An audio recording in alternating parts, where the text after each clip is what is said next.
ولد الرجل الذي عرفه التاريخ باسم موهانداس كرمشاند غاندي في 2 أكتوبر عام 1869 في بلدة بورباندر الواقعة على الساحل الغربي للهند. كانت تلك المنطقة تمتاز بمناخ مداري وأهمية إقليمية تحت حكم الاستعمار البريطاني. نشأ غاندي في كنف عائلة سياسية ودينية، فوالده كرمشاند كان رئيساً لوزراء ولاية بورباندر، أما والدته بوتل باي فقد كانت سيدة شديدة التدين تتبع هندوسية الفيشنافية وتواظب على الصيام لفترات طويلة. رغم نشأته في منزل متدين، إلا أن عائلته أظهرت انفتاحاً كبيراً، حيث كان والده يستقبل الجاينين والمسلمين والهندوس من مختلف المذاهب. وقد صرح غاندي لاحقاً بأنه لم يكن لديه إيمان ثابت في طفولته، لكنه تأثر بعمق بتعبد والدته الذي يشبه تقوى القديسين، واستمد منها إلهاماً كبيراً طوال حياته. كان غاندي طفلاً قلقاً يميل للعب والاستكشاف، وكتب لاحقاً أنه كان يعاني في طفولته من خوف شديد من الظلام ومن وسواس تجاه اللصوص والأشباح والأفاعي. في سن 9 بدأ دراسته في راجكوت، وفي سن 11 التحق بالمدرسة الثانوية، حيث كان يعتبر طالباً متوسط المستوى يفضل القراءة والدراسة على الألعاب الجماعية. في مايو عام 1883 ووفقاً للتقاليد تم ترتيب زواجه من كاستورباي ماكانجي، وكان حينها في 13 وهي في 14. في عام 1885 سقط والده مريضاً، وبينما كان غاندي يعتني به في إحدى الليالي انسحب ليقضي الوقت مع زوجته، وعند عودته وجد بمرارة أن والده قد فارق الحياة. هزه هذا الحدث بشدة، وشعر أنه خذل والده في أمس الحاجة إليه، مما غير نظرته للحياة وجعله أكثر مسؤولية تجاه عائلته. في عام 1888 وبعد محاولة دراسية لم تكلل بالنجاح في الهند، قرر غاندي السفر إلى إنجلترا لمتابعة مهنة المحاماة بتشجيع من صديق للعائلة.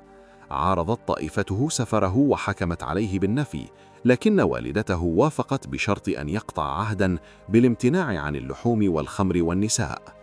أبحر غاندي نحو لندن في سبتمبر 1888، وهناك درس القانون وحاول التأقلم مع الحياة الغربية، ورغم خجله الشديد نجح في التأهل كباريسر أي محام عام 1891. عاد إلى الهند ليحاول بدء ممارسة القانونية، لكن خجله وصعوبة استجواب المتهمين جعله يعود لبلدته ليكسب عيشاً بسيطاً من كتابة الالتماسات. في عام 1893 عرض عليه تاجر مسلم فرصة السفر إلى جنوب إفريقيا للعمل كمحام لشركة شحن هناك. قبل العرض ووصل إلى جنوب إفريقيا في ربيع ذلك العام، وهي الرحلة التي ستغير مسار حياته وتفكيره تجاه الإمبراطورية البريطانية والطبيعة البشرية للحياة للأبد.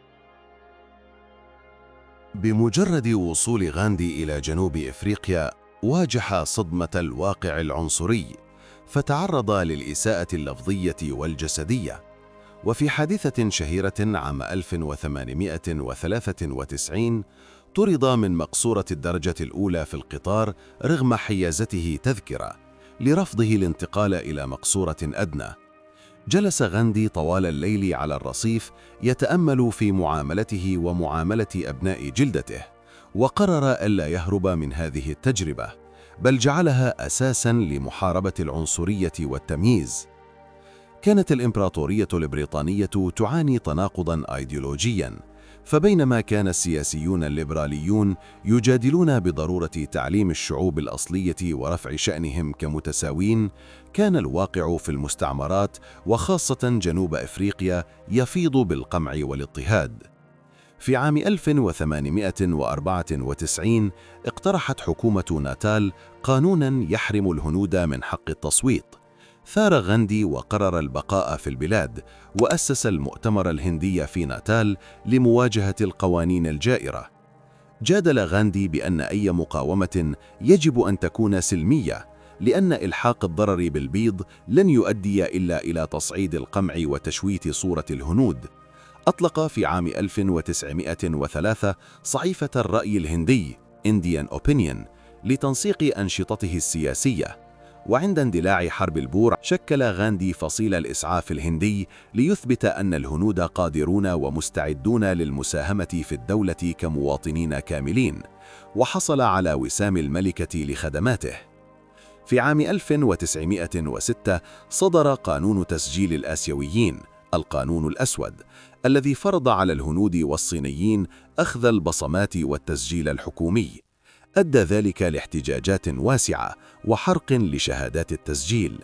انخرط غاندي بعمق في هذه الاحتجاجات كوسيلة سلمية للضغط، مما أدى لاعتقاله عدة مرات، حيث قضى ما يقرب من 250 يوماً في السجون. خلال هذه الفترة تغير نمط حياة غاندي بشكل جذري. تخلى عن الزي الغربي، وبدأ يرتدي ملابس بسيطة ويقص شعره بنفسه، وأخذ عهداً بالتبتل عام 1906 ليتفرغ لخدمة البشرية. أسس مستعمرات زراعية مثل فينيكس ومزرعة تولستوي، حيث طبق قيم العمل اليدوي والبساطة والتعايش بين الأديان والأعراق. هناك تبلور فكره السياسي القائم على مبدأين: ساتيا الحقيقة، وأهيمسا اللا عنف. آمن غاندي أن الحقيقة هي المبدأ التوجيهي للحياة البشرية، وأن العنف ضد الآخر يمنعه من ممارسة حقه في امتلاك رؤية مختلفة للحقيقة. ورأى أن جميع الأديان هي طرق مختلفة للوصول إلى الحقيقة نفسها، مستلهما أفكاراً من الهندوسية وكذلك من الموعظة على الجبل للسيد المسيح. كان يرى أن الدفاع عن الضعفاء ضد الأقوياء يجب أن يتم بطريقة غير عنفية، وهو ما شكل حجر الزاوية في نضاله ضد الاستعمار. في عام 1914 عاد غاندي وزوجته إلى الهند عبر لندن، وهي رحلة تزامنت مع اندلاع الحرب العالمية الأولى.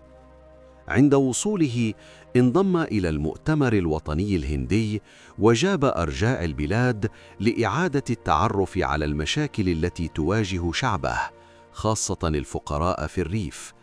في البداية قوبل غاندي بنوع من الفضول والارتباك، فأسلوبه في الملبس ودعوته للعودة إلى الحياة الريفية البسيطة رآها البعض، ومنهم جواهر لال نهرو، تقليعات قديمة تشتت الانتباه عن الهدف الأكبر، وهو إصلاح الدولة. في عام 1917 بدأت شهرة غاندي الوطنية تترسخ حين قاد حملة احتجاج سلمي في منطقة تشامباران شمال الهند، حيث أجبر الفلاحون على زراعة النيلة بدلاً من المحاصيل الغذائية، مما أدى لمجاعة وفقر مدقع. نجح غاندي في انتزاع تنازلات سمحت للفلاحين بزراعة محاصيلهم الخاصة، وهو ما عزز إيمانه بفاعلية الساتياغراها، المقاومة السلمية، على نطاق واسع. تطورت الأحداث في عام 1919 حين أصدرت السلطات البريطانية قانون رولات، القانون الأسود، الذي منح الحكومة سلطات غير محدودة لاعتقال واحتجاز أي شخص يشتبه في قيامه بأنشطة ثورية دون محاكمة. حذر غاندي الحكومة من تمرير القانون، وحين تجاهلوه دعا إلى عصيان مدني سلمي، ومع ذلك أدى اعتقاله إلى اندلاع أعمال شغب وتخريب، مما جعل غاندي يصف دعوته للاحتجاج الشامل بأنها خطأ في التقدير بحجم الهيمالايا، لشعوره بأن الشعب لم يكن مستعداً تماماً بعد لنموذج المقاومة السلمية الخالصة. في أبريل 1919 وقعت الفاجعة في مدينة أمرتسار، حيث تجمعت حشود في حديقة جاليان والا باغ رغم حظر الاجتماعات. دخلت القوات البريطانية بقيادة العقيد ريجينالد داير وفتحت النار على المدنيين العزل، مما أسفر عن مقتل المئات، بينهم نساء وأطفال. دمرت هذه المجزرة سمعة بريطانيا في الهند والعالم، وجعلت غاندي أكثر إصراراً عن أي وقت مضى على انتزاع الحرية، واصفاً الحكم البريطاني بأنه شيطاني. بحلول خريف 1920 أصبح غاندي الشخصية المهيمنة على الساحة السياسية. أعاد هيكلة المؤتمر الوطني الهندي ليبني قاعدة شعبية واسعة في القرى والمدن الصغيرة. دعا إلى مقاطعة البضائع البريطانية وكل ما يمت للحكومة بصلة من محاكم ومكاتب ومدارس. وجد هذا النداء دعماً هائلاً في جميع أنحاء البلاد، مما أثار احتمال نهاية الحكم الأجنبي. في فبراير 1922، وبينما كانت الحركة في ذروتها، قرر غاندي فجأة إلغاء برنامج العصيان المدني الشامل بعد اندلاع أعمال عنف في قرية تشوري تشورا. كانت هذه الخطوة مثابة ضربة قاصمة لكثير من أتباعه الذين خشوا أن تؤدي قيوده الأخلاقية إلى إضعاف النضال الوطني. لكن غاندي أصر أن الساتياغراها تهدف إلى تجديد أخلاقي للهنود، وأن سقوط النظام الاستعماري يجب أن يأتي عبر سحب الدعم الشعبي سلمياً. اعتقل غاندي مرة أخرى في مارس عام 1922، وحكم عليه بالسجن 6 سنوات، لكنه أطلق سراحه بعد أقل من عامين لأسباب صحية. عند خروجه وجد حزب الكونغرس منقسماً، وبدأت التوترات الطائفية بين الهندوس والمسلمين في الظهور. سعى غاندي لرأب الصدع عبر الإقناع، ثم خاض إضراباً عن الطعام لمدة 3 أسابيع لإعادة ترسيخ قيم التعايش السلمي. محاربة التفرقة ضد المنبوذين الذين أسماهم هاريغان أو أبناء الله، وتعزيز الاكتفاء الذاتي عبر غزل القماش يدوياً الخادي. لكن في عام 1928 عاد الزخرم السياسي حين أرسلت بريطانيا لجنة سايمون لصياغة إصلاحات دستورية للهند دون وجود عضو هندي واحد فيها، مما فجر موجة غضب عارمة. في مؤتمر لاهور عام 1930 أعلن المؤتمر الوطني الهندي بقيادة الشاب جواهر لال نهرو وبمباركة غاندي أن الهدف النهائي هو بورنا سوراج، أي الاستقلال التام. كان العالم ينتظر خطوة غاندي القادمة، ففاجأ الجميع باختيار الملح كقضية للنضال. سخر البريطانيون من الفكرة، لكن غاندي أدرك بعبقريته أن الملح يمس حياة كل هندي، غنياً كان أم فقيراً، وأن احتكار بريطانيا لإنتاجه وفرض ضرائب عليه هو رمز حي للاستعباد. في 12 من مارس 1930 انطلق غاندي من صومعة في سابراماتي مع 78 من أتباعه المخلصين في رحلة سيراً على الأقدام لمسافة 390 كيلومتراً باتجاه قرية داندي الساحلية. كانت المسيرة استعراضاً مذهلاً للقوة الروحية، فكلما مر بقرية انضم إليه الآلاف، وتصدرت أخباره الصحف العالمية. وصل غاندي إلى الشاطئ في 5 أبريل، وفي فجر اليوم التالي انحنى أمام عدسات الكاميرات والتقط قبضة من الملح الطبيعي المترسب على الساحل، معلناً كسر قانون الاحتكار البريطاني. أشعلت هذه الحركة البسيطة ثورة في كل مكان. بدأ الهنود في غلي ماء البحر لاستخراج الملح، وامتنعوا عن شراء الملح البريطاني. ردت السلطات بحملة قمع وحشية، فاعتقلت أكثر من 60,000 شخص بمن فيهم غاندي نفسه. لكن العالم رأى صور الشرطة البريطانية وهي تنهال بالهروات على المتظاهرين السلميين الذين لم يرفعوا يداً للدفاع عن أنفسهم، مما أحرج لندن أخلاقياً أمام المجتمع الدولي. في عام 1931 وتحت ضغط شعبي ودولي، اضطر اللورد إيروين أي نائب الملك للتفاوض مع غاندي. أدى ذلك إلى اتفاق غاندي إيروين الذي نص على إطلاق سراح السجناء السياسيين والسماح للهنود بإنتاج الملح للاستخدام المنزلي مقابل تعليق العصيان المدني. سافر بعدها للندن للمشاركة في مؤتمر الطاولة المستديرة الثاني، حيث أصر على الظهور بردائه البسيط ورفض البروتوكولات الملكية، مؤكداً أنه يمثل فقراء الهند لا النخبة السياسية. رغم أن المؤتمر لم يحقق نتائج فورية ملموسة بخصوص الاستقلال، إلا أن غاندي عاد إلى الهند كزعيم لا يمكن تجاهله. استمر في نضاله الاجتماعي ودخل في إضراب عن الطعام حتى الموت عام 1932 احتجاجاً على قرار بريطانيا بإنشاء دوائر انتخابية منفصلة للمنبوذين خوفاً من تمزيق وحدة المجتمع الهندي، مما أجبر الزعماء على الوصول إلى اتفاق بونا الذي حافظ على وحدة الهنود مع ضمان حقوق الفئات المهمشة.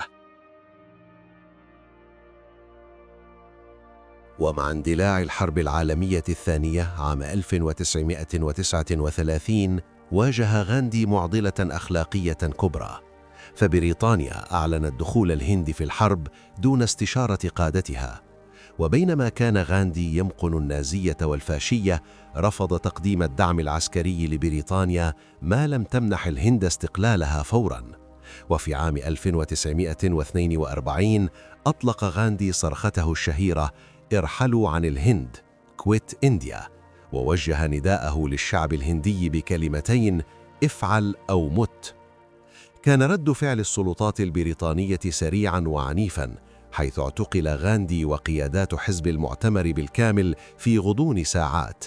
قبع غاندي في سجن قصر آغا خان في بونا لمدة عامين، وهي الفترة التي شهدت مأساة شخصية عميقة برحيل سكرتيره المخلص ثم وفاة زوجته ورفيقة دربه كاستور باي عام 1944. خرج غاندي من السجن مثقلاً بالأحزان ليجد الهند على شفا حرب أهلية طائفية. بينما كانت بريطانيا تستعد للجلاء بعد انتهاء الحرب، تصاعدت حدة التوترات بين حزب المعتمر بزعامة نهرو والرابطة المسلمة بزعامة محمد علي جناح، الذي طالب بدولة مستقلة للمسلمين باكستان. حاول غاندي بكل قوته الحفاظ على وحدة الهند، مقترحاً حتى أن يتولى جناح رئيس وزراء الهند الموحدة، لكن القطار كان قد فات، وبدأت أعمال العنف الطائفي تحرق المدن. في 15 من أغسطس عام 1947 نالت الهند استقلالها، لكنه كان استقلالاً مراً، فقد تضمن التقسيم.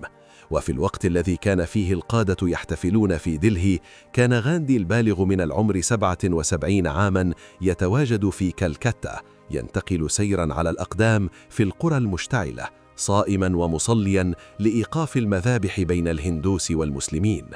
لقد وصفه اللورد ماونت باتن آخر نائب ملك بريطاني بأنه قوة سلام من رجل واحد، حيث نجح صيام غاندي في إيقاف العنف في مناطق عجزت الجيوش عن تأمينها. لكن جهود غاندي للسلام وحمايته لحقوق المسلمين في الهند أثارت غضب المتطرفين الهندوس الذين اعتبروه خائناً لقضيتهم. وفي مساء 30 من يناير عام 1948، وبينما كان غاندي متوجهاً لأداء صلاة المساء في بيرلا هاوس بنيو دلهي، اقترب منه شاب هندوسي متطرف يدعى ناثورام غودسي. انحنى غودسي أمام المهاتما كما لو أنه يحييه، ثم استل مسدساً وأطلق 3 رصاصات على صدره من مسافة قريبة. سقط غاندي وهو يهمس بكلمات الصلاة الأخيرة هي رام، يا إلهي. رحل الرجل الذي هز أركان الإمبراطورية دون أن يحمل سلاحاً، مخلفاً وراءه إرثاً لا يمحى. وفي جنازته التي شارك فيها الملايين نعاه العالم بأسره، وقال عنه أينشتاين كلمته الخالدة: ربما لن يصدق الأجيال القادمة أن رجلاً مثل هذا من لحم ودم قد مشى يوماً على هذه الأرض.